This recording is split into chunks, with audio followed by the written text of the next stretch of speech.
പച്ചമാങ്ങ തീരും മുമ്പ് ഇതുപോലൊരു കറി ഉണ്ടാക്കി നോക്കിയിട്ടില്ലെങ്കിൽ അതൊരു ഭയങ്കര നഷ്ടം തന്നെയാണ് കേട്ടോ. അത്രയ്ക്കും ടേസ്റ്റിയാണ്, ഹെൽത്തിയുമാണ്. നമ്മുടെ കുട്ടികൾക്കൊക്കെ ഭയങ്കരമായിട്ട് ഇഷ്ടമാകും. അപ്പോൾ അതെങ്ങനെ ഉണ്ടാക്കുന്നതെന്ന് അറിയണ്ടേ? അതിനു മുമ്പ് നമ്മുടെ ചാനലിലേക്ക് എല്ലാവർക്കും സ്വാഗതം. നമ്മളിവിടെ ഒരു പച്ചമാങ്ങയാണ് എടുത്തിരിക്കുന്നത്. നല്ല പുളിയുള്ള മാങ്ങയാണ് കേട്ടോ എടുത്തിരിക്കുന്നത്. അതായിരിക്കും നമ്മുടെ കറിക്ക് ബെസ്റ്റ് ആയിട്ടുള്ളത്. അപ്പോൾ എന്തായാലും അതിൻ്റെ തൊലിയൊക്കെ ഒന്ന് കളഞ്ഞിട്ട് ചെറിയ കുഞ്ഞി കഷ്ണങ്ങളാക്കി ഇതുപോലൊന്ന് അരിഞ്ഞെടുത്തിട്ടുണ്ടേ.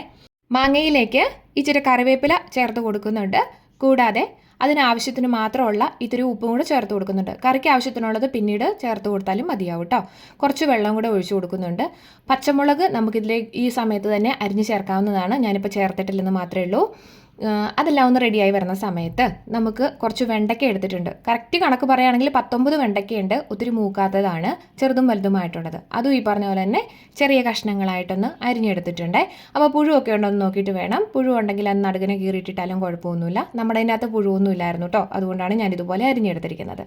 ഇനിയിപ്പോൾ നമുക്ക് ചെയ്യേണ്ടത്, ഒരു ചീൻചട്ടി അടുപ്പത്തോട്ട് വെച്ച് കൊടുത്തിട്ടുണ്ട്, എണ്ണ ഒഴിച്ച് കൊടുത്തിട്ടുണ്ട്. നമ്മുടെ കറിക്ക് വെളിച്ചെണ്ണയാണ് കൂടുതൽ ഉപയോഗിച്ചിരിക്കുന്നത് കേട്ടോ.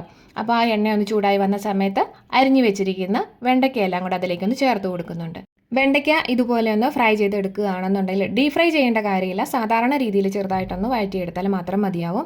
അതിൻ്റെ അകത്ത് ഒരു ഞുളിപ്പും ഒക്കെ ഉണ്ടല്ലോ, അതൊന്ന് പോയി കിട്ടാനായിട്ട് നല്ലതാണ്. നമ്മൾ ഏതൊരു കറി ഇങ്ങനെ ചെയ്യുമ്പോൾ വെണ്ടയ്ക്ക വെച്ചിട്ട് ചെയ്യുമ്പോൾ ഇതുപോലെ ചെയ്യുകയാണെന്നുണ്ടെങ്കിൽ കറിക്ക് ചിലർക്ക് ആ ഒരു വലിച്ചിൽ അത് ഇഷ്ടപ്പെടത്തില്ല. അതുകൊണ്ട് ചെയ്തെന്നേ ഉള്ളൂ. ഇഷ്ടമുണ്ടെങ്കിൽ മാത്രം ചെയ്താൽ മതി. ഇത് ചെയ്തില്ലെങ്കിലും കുഴപ്പമൊന്നുമില്ല. ഇവിടെ അത് ഇഷ്ടമല്ല, അതുകൊണ്ട് ചെയ്തതാണ് കേട്ടോ. ഇനിയിപ്പോൾ നമുക്കൊന്ന് അരപ്പ് തയ്യാറാക്കണം. അതിനായിട്ട് കുറച്ച് തേങ്ങയാണ് എടുത്തിരിക്കുന്നത്. പക്ഷേ അരപ്പ് തയ്യാറാക്കും മുമ്പ് നമ്മുടെ തേങ്ങ അതിൻ്റെ ഒരു പച്ചമണമൊക്കെ ഒന്ന് മാറ്റിയെടുക്കണം. അതിനായിട്ട് വീണ്ടും ചീനച്ചട്ടിയിലേക്ക് ഇത്തിരി എണ്ണ ഒഴിച്ചിട്ടുണ്ട്. അപ്പോൾ എണ്ണ ഒത്തിരി അല്ലേ എന്നുള്ള ചോദ്യം വരും. അല്ല, ഞാൻ കടുക് പൊട്ടിക്കുന്ന സമയത്ത് എണ്ണ അത് കുറച്ചായിട്ടാണ് ഉപയോഗിച്ചിരിക്കുന്നത് കേട്ടോ. അപ്പോൾ ഇനി നമുക്ക് ഒരു 5-6 കൊച്ചുള്ളി ഉണ്ടല്ലോ, കൊച്ചുള്ളിയും കൂടെ ചേർത്തിട്ട് ഇതുപോലെ ഒന്ന് റെഡിയാക്കി എടുക്കുന്നുണ്ട്. അപ്പോൾ എന്താ പറയുക, തേങ്ങയുടെ ചെറിയൊരു ബ്രൗൺ കളർ ആകുന്ന വരെ ഒന്ന് വറുത്തെടുത്താലും മതിയാവും. നല്ലൊരു തീയലിൻ്റെ ആ ഒരു ലെവലിലേക്ക് പോകേണ്ട കാര്യമില്ല. ഇപ്പോൾ തന്നെ നമുക്ക് നോക്കുമ്പോൾ മനസ്സിലാവും, ആ ഒരു വാടി വരിക എന്നൊക്കെ പറയില്ലേ, ആ ഒരു ലെവൽ വരുമ്പം നമുക്ക് പൊടികൾ ചേർത്ത് കൊടുക്കാം. ഞാനിവിടെ ഒത്തിരി പൊടികളൊന്നും ചേർത്ത് കൊടുത്തിട്ടില്ല. മഞ്ഞൾപ്പൊടിയും മുളക് പൊടിയുമാണ് ചേർത്ത് കൊടുത്തിരിക്കുന്നത്. മുളക് പൊടി കാശ്മീരി മുളക് പൊടിയാണ് ഉപയോഗിച്ചിരിക്കുന്നത്. എരിവ് വളരെ കുറച്ച് മാത്രമേ ഉപയോഗിച്ചിട്ടുള്ളൂ. കാരണം വെച്ചിട്ടുണ്ടെങ്കിൽ കുട്ടികൾ കഴിക്കുന്നതായുണ്ട്. നിങ്ങൾക്ക് സാധാരണ മുളക് പൊടി തന്നെ ഉപയോഗിക്കാവുന്നതാണ്. 1 ടീസ്പൂൺ മഞ്ഞൾപ്പൊടി 1/4 ടീസ്പൂൺ മാത്രം ഉപയോഗിച്ചിരുന്നാലും മതിയാവും കേട്ടോ. അതെല്ലാം ഒന്ന് റെഡിയായി വന്ന സമയത്ത് നമ്മുടെ മാങ്ങയും നന്നായിട്ടൊന്ന് വെന്ത് തന്നെ ഇരിക്കുന്നുണ്ട്. അപ്പോൾ എന്തായാലും വേവൊന്ന് നോക്കണമല്ലോ. അങ്ങനെ വേവൊക്കെ ഒന്ന് നോക്കിയിട്ട് നമ്മൾ വറുത്ത് മാറ്റി വെച്ചിരിക്കുന്ന വെണ്ടയ്ക്ക ഉണ്ടല്ലോ, അതും കൂടെ ഇതിലേക്ക് ചേർത്ത് കൊടുത്തിട്ട് ഒന്ന് തിളപ്പിച്ചെടുക്കാം. അധികം നേരം ഒന്നും വേണ്ട, കാരണം രണ്ടും റെഡി ആയിരിക്കുന്നതായതുകൊണ്ട് ഒരുമിച്ചൊന്ന് തിളച്ച് വരുന്ന താമസം അത്രയേ ഉള്ളൂ. അപ്പോൾ നമ്മൾ വെണ്ടയ്ക്ക ഇതുപോലെ ഒന്ന് ഫ്രൈ ചെയ്തെടുത്തില്ല എന്നുണ്ടെങ്കിൽ മാങ്ങ വേവാൻ വെക്കുന്ന ഒപ്പം തന്നെ വെണ്ടയ്ക്കയും കൂടെ കൂട്ടിയിട്ട് നമുക്ക് റെഡിയാക്കി എടുക്കാവുന്നതാണ്. ഇനിയിപ്പോൾ നമ്മുടെ അരപ്പ് തയ്യാറാക്കാനുള്ള തേങ്ങയൊക്കെ ഒന്ന് തണുത്തിരിക്കുന്നുണ്ടായിരുന്നു. അപ്പോൾ മിക്സിയുടെ ജാറിലേക്ക് ചേർത്ത് കൊടുക്കുന്നുണ്ട്. ഞാനിപ്പോൾ വെള്ളമൊന്നും ഒഴിച്ചിട്ടില്ല. വെള്ളം ഒഴിക്കാതെ തന്നെയാണ് നന്നായിട്ടൊന്ന് അരച്ചെടുക്കുന്നത്. ഇത്തിരി വൈകും എന്നുള്ളതേ ഉള്ളൂ, അത് കുഴപ്പമില്ല. വെള്ളം ഒഴിച്ചിട്ട് അരച്ചെടുത്താലും കുഴപ്പമൊന്നുമില്ല. പക്ഷെങ്കിൽ നമ്മുടെ ഒരു കറിക്ക് ഒരു കളറ് കിട്ടണമല്ലോ. ആ കളറ് കിട്ടണം എന്നുണ്ടെങ്കിൽ വെള്ളം ഒഴിച്ചിട്ട് ചെയ്തിട്ടുണ്ടെങ്കിൽ അത്രയും അങ്ങോട്ട് വരത്തില്ല. അതുകൊണ്ട് ചെയ്തതാണേ. അപ്പോൾ ഇനി അതെല്ലാം ഒന്ന് റെഡിയായി വന്ന സമയത്ത് നമ്മുടെ വെണ്ടയ്ക്കയും മാങ്ങയും കൂടെ റെഡിയായിരിപ്പുണ്ടായിരുന്നു. ഇപ്പോൾ ഞാൻ ഒന്നുകൂടെ സ്റ്റൗ ഒന്നുകൂടെ ഓൺ ചെയ്ത് കൊടുത്തിട്ടുണ്ട്. ഒന്ന് ഇളക്കി കൊടുക്കുക. ഇനിയിപ്പോൾ നമ്മുടെ അരപ്പ് ഇതിലേക്ക് ചേർത്ത് കൊടുക്കാം കേട്ടോ. അരപ്പ് നിങ്ങൾ കണ്ടുവല്ലോ, ഇങ്ങനെ നോക്കുമ്പോൾ ചമ്മന്തി പരുവം പോലെ കിടന്നെങ്കിൽ പോലും പക്ഷെങ്കിൽ നന്നായിട്ട് തന്നെ അരിഞ്ഞ് കിട്ടിയിട്ടുണ്ടായിരുന്നു. ഇനി അതിലേക്ക് ഇട്ടിട്ട് ഒന്ന് വഴറ്റിയിട്ട് എല്ലാം ഒന്ന് റെഡിയായി വന്നല്ലോ, കട്ട കെട്ടിക്കിടക്കരുത്. അതുകൊണ്ടാണ്.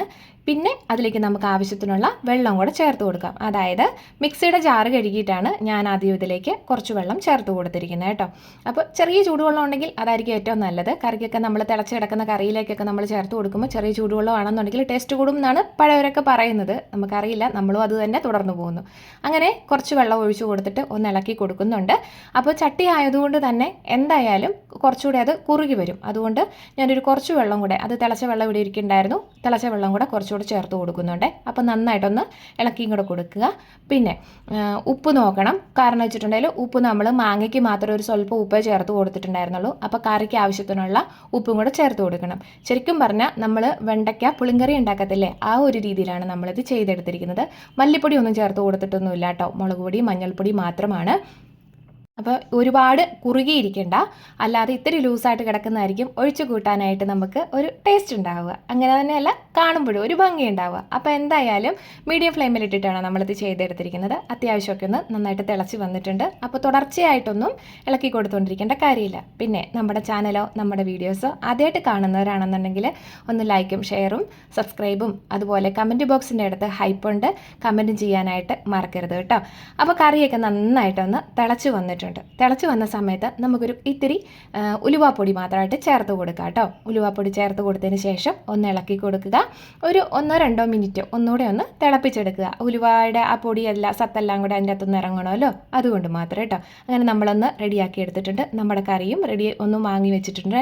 ഇനിയിപ്പോൾ നമുക്ക് വേണ്ടത് കടുക് പൊട്ടിക്കുക. കടുക് പൊട്ടിക്കാനായിട്ട് പ്രത്യേകിച്ചൊന്നുമില്ല, സാധാരണ ഇച്ചിരി വെളിച്ചെണ്ണ മാത്രമാണ് ഇതിനകത്ത് ഉപയോഗിച്ചിരിക്കുന്നത്. ഞാൻ ആദ്യം തന്നെ പറഞ്ഞിട്ടുണ്ടായിരുന്നല്ലോ. അപ്പോൾ ഇച്ചിരി വെളിച്ചെണ്ണ ഒഴിച്ചിട്ട് കടുകും അതുപോലെ വറ്റൽമുളകും കറിവേപ്പില മാത്രമേ ഉള്ളൂ ചേർത്ത് കൊടുത്തിട്ടുള്ളത്. ഉലുവാപ്പൊടി ഇല്ല എന്നുണ്ടെങ്കിൽ ഇതുപോലെ ഉലുവ നമ്മൾ വറുത്ത് ചേർത്ത് കൊടുത്താലും മതിയാവും. അങ്ങനെ നമ്മുടെ കറിയിലേക്ക് എല്ലാം ഒന്ന് ചേർത്ത് ഇളക്കി റെഡിയാക്കിയിട്ടുണ്ട്. അപ്പോൾ വീഡിയോ ഇഷ്ടമായെങ്കിൽ പറഞ്ഞ പോലെ മറക്കണ്ട കേട്ടോ.